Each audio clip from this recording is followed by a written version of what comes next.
2K, 2K.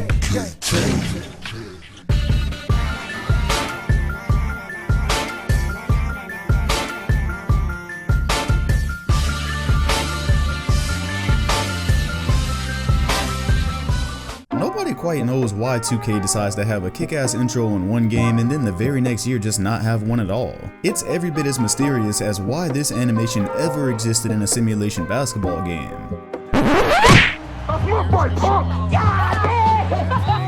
Intros are fun.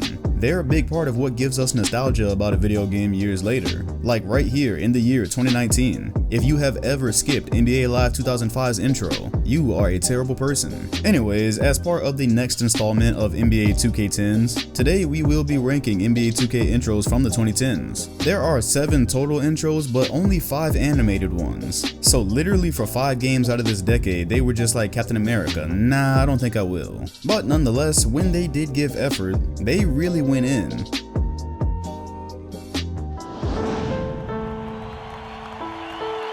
here is Bryant. He's really flipped the script with this performance here in the second half. To the inside, the bump, the drive. Watch out below, run for cover, young fella. So technically, this counts for an intro, and by default, it will rank last at number 7. See, in 2010, this was actually pretty cool because, believe it or not, up to this point in the PlayStation 3's life cycle, they had not actually done a real animated intro for any 2K. The closest they'd gotten was for NBA 2K7 when they did the thing where the fireball is going around the city, and that would definitely rank high, even though it's not like a super animated intro with highlights. If it were in the 2010s, it would place. And then after that, I guess they were so focused on competing with NBA Live back then, they just did not bother with intros. They had this little commentary and nod to Kobe Bryant, and that was pretty much more than we'd gotten in the last 2 games. He took flight and rose above all. He changed the game and became a legend. Alright, look, even though this barely ranks as far as intros go, this was pretty hype because it was the first time that we got Michael Jordan in a 2K, yeah, since he retired, I believe. Also, directly following this, the first time you booted up the game, remember they took you out into the tunnel with Michael Jordan in kind of like a third-person view? And again, remember the intros before this. Literally, 2K10 was like the most we gotten. It wasn't long, but for the point of trying to market one of the biggest features in their new game, it got the job done. And it had a lot of replay value. We all know these longer intros pretty much got skipped right after the first week.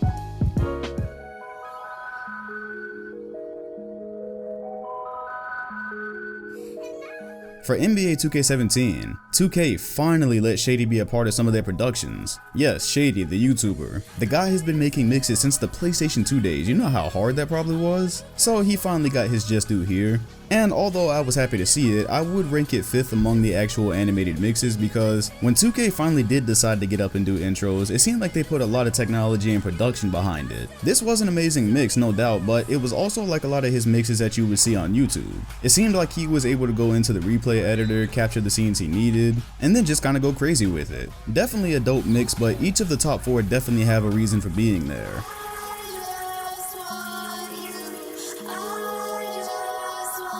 NBA 2K14's intro. Tell me you do not remember the first time you cut on your what was then a next-gen console, popped in NBA 2K14, and got this nice warm welcome into the next generation of virtual basketball. Everything about this mix was pretty perfect for what it was trying to accomplish, from showing off the new graphics to some of the details in these guys' faces, and the music just matched perfectly. It really felt like the gates of heaven were just opening up. However, it will occupy my number 4 spot, and it's kind of by virtue of it trying to accomplish something different than the other intros. So where they were clearly trying to welcome you into the next generation of basketball here, inside the top 3, 2K was just going hard as fuck.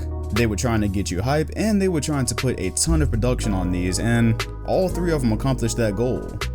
NBA 2K13's intro could easily be number 1. As a matter of fact, these top 3 probably just come down to preference. Playing over Jay-Z's public service announcement, which I cannot even sample here because Jay-Z is a Nazi about his music on the internet. 2K just really went all out, and they did the things that I don't quite think they gave Shady the freedom to do in his mix. And maybe it wasn't even so much that they didn't give him the freedom as it was they just had more time to do it, they had more manpower. And so by default, the shit was kinda unmatchable for any one man. But this is another one of those intros that just made you feel epic the first time you popped in the game. You put this in, you see the smoke and you see Jay-Z's silhouette. And also if you got the special edition of this game and knowing that the Dream Team was gonna be in it, the intro was just the icing on the cake in making this year feel more like an event. And it most definitely got you hyped to play. You could hop online for a few hours, get pissed at the game, come back, watch this intro, and you're ready to go right back at it as if you've gotten better or something. The intro made you feel that way. Great music selection, great production, extremely hype. I don't blame you one bit if this is your number 1.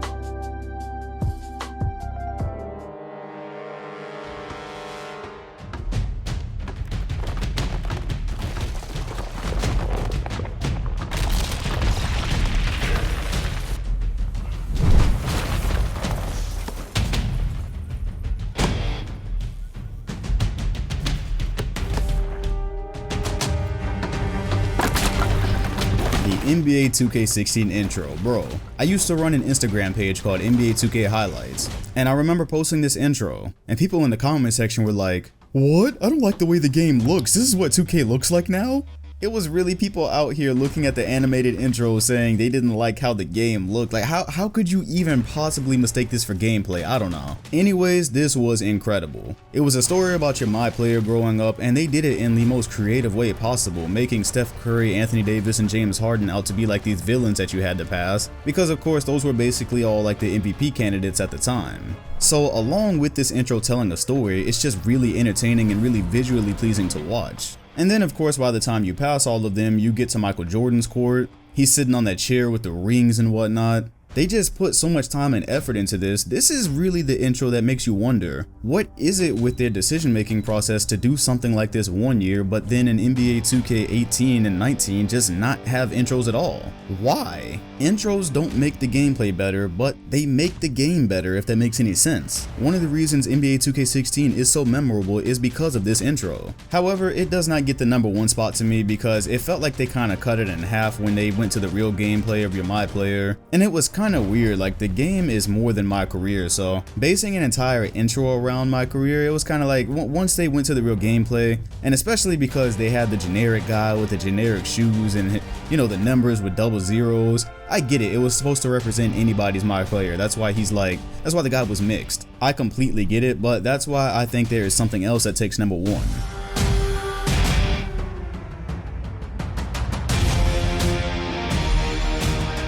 Well, I definitely can't play the music on this one, but NBA 2K12's intro, I feel confident in saying, is the GOAT. I also feel confident in saying they did this 1 year late. If you remember, NBA 2K11 was the game where they actually added all these legends, so it was an interesting choice to wait until 2K12 to actually base an intro around all the legends instead of just Michael Jordan.